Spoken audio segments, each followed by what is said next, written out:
Nessa semana está sendo colocada em votação a PEC 395, que acaba com o fim da gratuidade da pós-graduação nas universidades. Isso nos interessa, somos trabalhadores técnicos administrativos das universidades. E, por fim, se a gente reclamar muito e quiser fazer greve, tem também a regulamentação do direito de greve, projeto do senador Luiz Nunes. Então, é uma ofensiva contra direitos sociais e democráticos, porque se você não dá as condições para que haja espaço democrático no regime, para que você possa fazer greve, isso significa que é, sim, uma ofensiva contra um direito democrático. Se você não permite que organizações políticas ideológicas, como os companheiros do PSOL, do PSTU, do PCB, possam ter existência política nesse país, é um ataque a um direito democrático. Se não me engano, essa reforma política tira até os companheiros do PCdoB da legalidade. Um absurdo completo. O ano passado, antes disso, eu queria destacar a reforma da Previdência, não para falar de dados, porque aqui vários companheiros trouxeram dados importantes. Eu tenho certeza que essa sala aqui, todo mundo já tem consciência do que significa essa proposta da PEC 287. Mas eu queria que vocês refletissem sobre um elemento. E quem está nos assistindo hoje nesse debate refletisse sobre um elemento. Henrique Meirelles, que é o ministro da Fazenda, que já foi presidente do Banco de Boston, que já foi e chefiou a holding JBS, que, como disse aqui um companheiro que me antecedeu, é uma das maiores devedoras da Previdência Social, deve mais de R$1 bilhão para a Previdência Social, e isso o governo Temer não vai cobrar da JBS. Agora, recentemente, essa semana, a gente viu que essa holding está envolvida num escândalo de venda de carne podre no país para irrigar campanhas eleitorais, através de propinas via Caixa 2. Esse é o ministro da Fazenda e é sobre a responsabilidade de Henrique Meirelles que está a reforma da Previdência. O ano passado nós tínhamos um cenário complicado para a classe trabalhadora, porque nós víamos o governo iniciar essa ofensiva com a PEC do fim do mundo, que já passou. Vocês lembram da manifestação que teve aqui no dia 29 de novembro, onde a esplanada dos ministérios virou uma praça de guerra. Mas nós não tínhamos ali, né, no segundo semestre do ano passado, no enfrentamento contra a PEC do fim do mundo, uma unidade suficiente e uma mobilização objetiva suficiente para que pudesse interromper esse processo de ataques a direitos sociais e democráticos. Infelizmente. Era um desespero. Esse ano as coisas nos parecem que estão diferentes. E nós precisamos fortalecer esse processo. Nós começamos um ano com um elemento que deu esperança para os trabalhadores e para o movimento feminista no mundo inteiro, que foram as manifestações contra o presidente Trump nos Estados Unidos. Manifestações históricas. Milhões de mulheres nas ruas. Depois nós tivemos greves e paralisações importantes da polícia contra ajuste fiscal dos governos estaduais. Até aí, manifestações esparsas. Depois, no Carnaval, vocês lembram, foi o Carnaval do Fora Temer. No Rio de Janeiro, em Recife, na Bahia, em tudo onde tinha festa e folião de Carnaval, o grito era um só: Fora Temer. Depois, no dia 8 de março, os movimentos feministas, os sindicatos que organizam e se preocupam em organizar as companheiras, os movimentos sociais e o conjunto das mulheres trabalhadoras desse país foram às ruas e fizeram o maior 8 de março do século XXI que nós já vimos. E acompanhando esse curso, o dia 15 levou centenas de milhares de pessoas para a Avenida Paulista e para várias outras avenidas de cidades importantes do país. E tudo isso só foi possível porque houve unidade entre as centrais sindicais, entre os movimentos sociais, que acompanharam e entenderam que o dia 15 que era a data da deflagração da greve da CNTE, era um dia importante para unificar todo o conjunto da classe trabalhadora em mobilizações do Brasil inteiro. E é a prova que nós estamos ganhando o debate contra o governo, que faz propaganda todo dia, falando que a reforma da Previdência é bom para o país. Mas eles ainda não se intimidaram, porque a agenda da reforma da Previdência não mudou. Está marcada para o dia 28 ainda. Pode ser que tenha aí dizendo que vai votar, vai adiar e tal. Pode até ser, mas não mudou. Não mudou nada. Está marcado tudo para o dia 28, a votação em primeiro turno. E as declarações de representantes do governo é de que essas manifestações não mudaram, não vai mudar nada. Vão seguir a agenda de aprovação da PEC 287. Então nós não temos que baixar a guarda nesse momento. Muito pelo contrário. Se o dia 15 nos mostrou que existe a possibilidade de milhões de pessoas irem para as ruas desse país, de fábricas, de bancos, de universidades, de escola, do transporte público, parar nesse país, então as centrais sindicais que têm reunião agora nesse dia 24 têm uma responsabilidade muito grande. Nós não podemos, nesse momento, seja por um motivo ou outro, colocar interesses políticos, seja eles quais forem, e deixar de marcar uma data de greve geral nesse país. As centrais sindicais, nessa reunião do dia 24, precisa agendar um calendário unificado de lutas que tenha nesse calendário uma greve geral que pare tudo e que leve milhões de pessoas de novo às ruas desse país, porque é só assim que nós vamos conseguir interromper o curso dessa ofensiva. E a FASUBRA está à disposição de parar todas as universidades e ajudar na possibilidade de, mais uma vez, e de forma ainda muito mais potente, agora no mês de abril, a gente levar de novo milhões de pessoas para esse país. Isso é muito importante. E essa audiência pública aqui, por isso quero parabenizar os parlamentares que tiveram essa iniciativa, e que está sendo transmitida, que imagino que tem muita gente que está assistindo isso aqui, porque a Previdência é hoje a pauta central política do país, junto com a reforma trabalhista, vai ajudar, todo esse debate aqui, vai ajudar a mobilizar mais milhões e milhões de pessoas. E nós temos que seguir fazendo ações institucionais e ações de rua. E por isso eu faço um chamado a todos os companheiros e a todas as companheiras das centrais sindicais que estão aqui presentes. Nós temos diferenças importantes. Nós temos diferenças sobre o que foi o balanço dos 13 anos do PT. Temos. Nós temos diferença sobre se é Lula ou não em 2018. Nós temos diferenças. Mas eu quero lutar junto com todos vocês aqui. Com todos vocês. Com todas as centrais. Com todos os sindicatos. Numa frente única. Em unidade de ação. Porque se nós não fizermos isso, companheiros e companheiras, uma geração inteira vai ser jogada no sacrifício para que os privilégios de meia dúzia de banqueiros, de pouquíssimas famílias de grandes empresários sigam tendo privilégios e um país siga sendo um país miserável, um país que não tem acesso à cultura, que não tem acesso à educação, não tem acesso aos serviços públicos. Então essa é a nossa responsabilidade e eu acho que essa é a nossa tarefa. Construir um processo de lutas que leve milhões às ruas, que pare esse país e que derrube o governo de Michel Temer, que é um governo ilegítimo e um governo que não merece mais nem um dia dentro do Palácio do Planalto. Um grande abraço e contem com a FASUBRA. Obrigada, Gibran, da FASUBRA Sindical. Queria lembrar que o doutor Germano Silveira, da Anamatra, ele teve que sair porque tinha um compromisso na TV Justiça, uma entrevista sobre a Previdência, então cada espaço nas televisões é importante, já que nas outras aí a gente não tem. Então, ele foi dar essa entrevista, por isso teve que sair. Então, vou passar a palavra ao Luiz Gonçalves Bontempo, diretor-secretário da Associação Nacional dos Fiscais, né? Unafisco. Dos auditores fiscais. Dos auditores fiscais, Unafisco.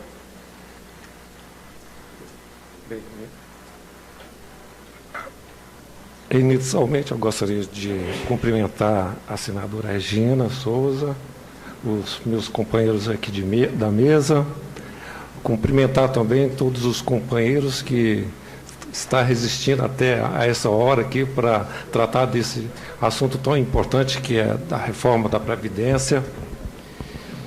E eu cheguei aqui com a intenção de fazer um outro discurso, mas as coisas são dinâmicas e os assuntos vão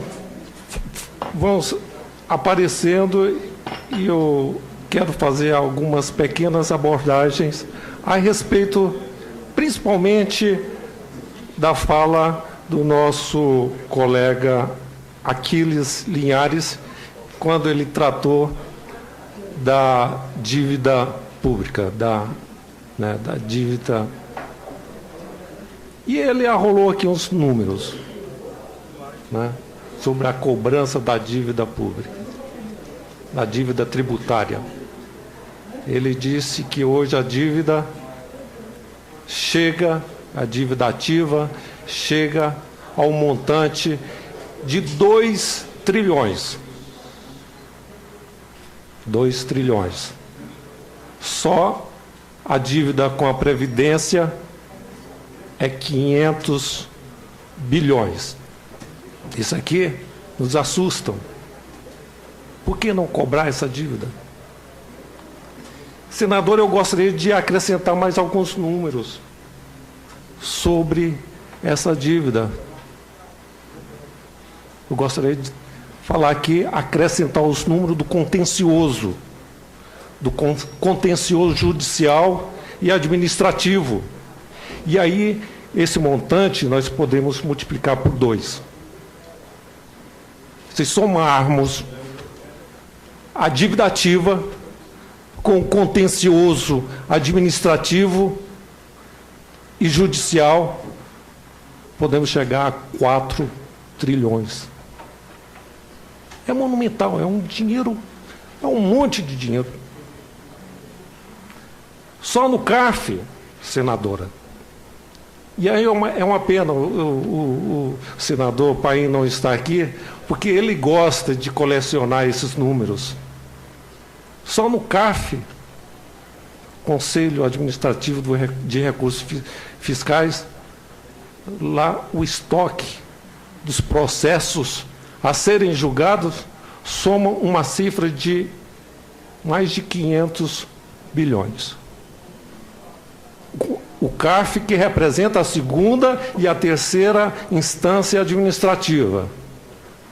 Nas DRJs, talvez um montante aí de mais 200 bilhões. Na Justiça Federal, é mais de 1 bilhão.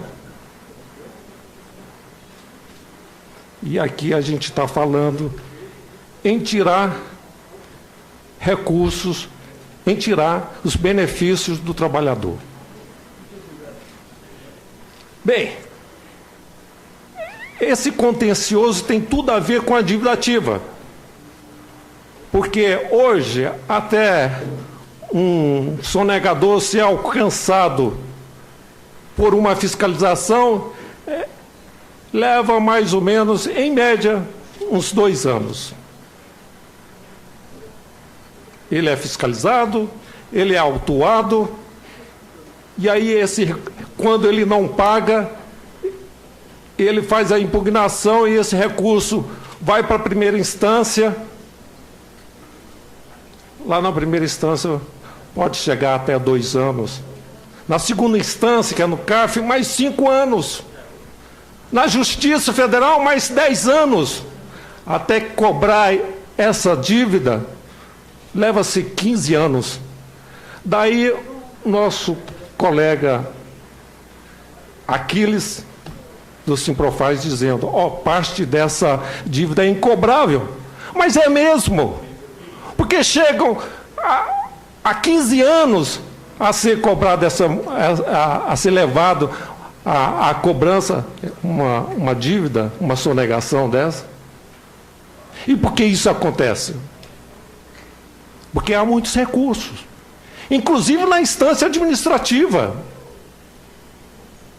Na judicial nem se fala. E aí, metade dessa dívida, como o próprio colega do Simprofaz disse, é incobrável. O que nós precisamos fazer? Dinamizar, reformar, inclusive, esses processos, não só na área judicial, mas também administrativa, para que a gente possa chegar a esses devedores com mais rapidez. Precisamos também, como ele próprio diz, precisamos de mais recursos, né? Mais garantias, não só para os procuradores, mas também para os auditores. Hoje, nós trabalhamos aí nessas operações da Lava Jato, todas essas aí que a gente conhece, os auditores fiscais, procuradores, ombro a ombro com os procuradores da República, com juízes, só que eles possuem garantias e prerrogativas das quais nós não possuímos. Isso é importante que a gente reveja. E aí, senadora, essa CPI é o momento certo para a gente discutir isso. Nós precisamos perguntar por que não se cobra essa dívida? Quais são os gargalos? Por que esse contencioso leva tanto tempo? São essas respostas que a CPI tem que buscar. Bem, esse assunto não estava previsto, mas me ocorreu, né? E eu fiz essa abordagem para demonstrar que realmente o buraco é muito mais embaixo. Não só aqueles 2 trilhões, é muito mais do que isso. E aí eu, já indo para o segundo assunto que eu gostaria de abordar aqui, se refere à reforma tributária. A reforma tributária é uma reforma, vamos dizer, da Previdência também, mas é uma reforma perversa, que também vai pegar nós, trabalhadores, nós da sociedade, nós da população. Vejam bem o que foi proposto, depois eu vou passar aqui para a senadora, essa reforma tributária, cujo relator é o deputado Luiz Carlos Rauli. Ele pretende substituir pelo menos parte da contribuição previdenciária, principalmente a patronal, com a recriação, veja só, da CPMF. Da CPMF. A CPMF, que foi negada no governo anterior. Mas agora, eles querem recriar essa contribuição a fim de que possa diminuir, pelo menos em parte, a contribuição previdenciária. E aqui ele coloca as cifras. Transferência financeira. 174 bilhões. Querem arrecadar 174 bilhões com a recriação da CPMF. Olha, o ex-ministro Levi, quando propôs a recriação da CPMF, em junho de 2015, ele propôs com uma alíquota de 0,2%. Isso daria 32 bilhões, 34 bilhões. É o que o próprio deputado Rauli apresenta aqui na planilha. 34 bilhões. Bem, se pretende arrecadar 179 bilhões, significa que a alíquota deve se aproximar a 1%. A 1%. Sim, eu tenho até alguns... eu vejo com a CPMF um imposto importante em determinadas ocasiões, né? Como o próprio ex-ministro, saudoso ministro Jatene, né?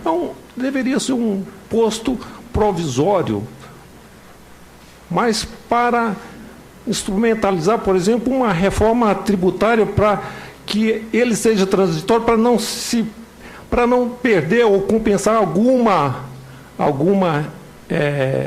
perda de tributo, e na medida em que foi implementando uma nova reforma tributária. Mas não desse jeito. E aí, é até ambíguo a gente ouvir isso do governo, ele dizer o seguinte: olha, pretendemos fazer uma reforma da Previdência porque é importante assegurar o direito das pessoas de se aposentar, de obter os benefícios da Previdência. Mas querem buscar uma fonte de financiamento, que é a CPMF, que no passado não deu certo. Ela ficou como provisória e tentou postergar e não foi possível. Então, nós já testamos esse imposto e não deu certo. Não foi possível dar uma vida longa para esse tributo, né? Aí, a proposta é o seguinte: se cobra a CPMF e depois abate da contribuição previdenciária. Hoje, a arrecadação previdenciária chega a mais ou menos em 400 bilhões. Com a CPMF, pretende-se arrecadar 179 bilhões. Isso em determinado momento, vamos facilitar os controles, em vez de a gente abater essa contribuição que foi paga compulsoriamente, né, debitada na conta corrente, vamos deduzir e cobrar só a contribuição. Se eu pago 1.000 de contribuição previdenciária, eu vou pagar 500, né, e cobro a CPMF.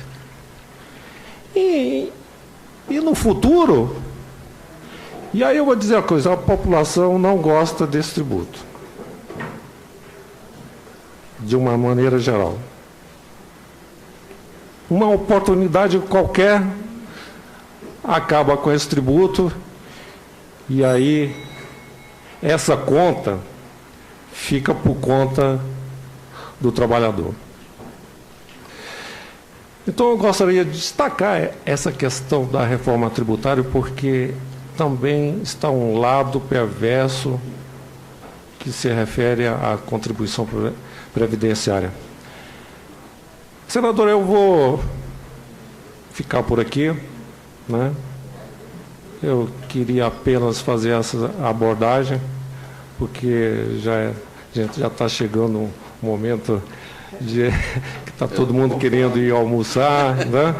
E eu encerro aqui agradecendo o convite da senhora, da Vossa Excelência, e também agradecendo aos senhores ter aguentado até agora para nos ouvir. Obrigado. Obrigado a Luiz Gonçalves Bom Tempo, da Unafisco. Dizer que ainda tem outra mesa depois dessa. A ordem aqui, o pai planejou essa aqui exatamente para não deixar ir embora, porque a gente quer ir em caravana lá, protocolar a CPI. Então, para não ser só os senadores, tem que ter gente acompanhando. Então, vamos aguentar aqui. Vou passar a palavra para a Assunta Bergamasco, do Sindifisco Nacional.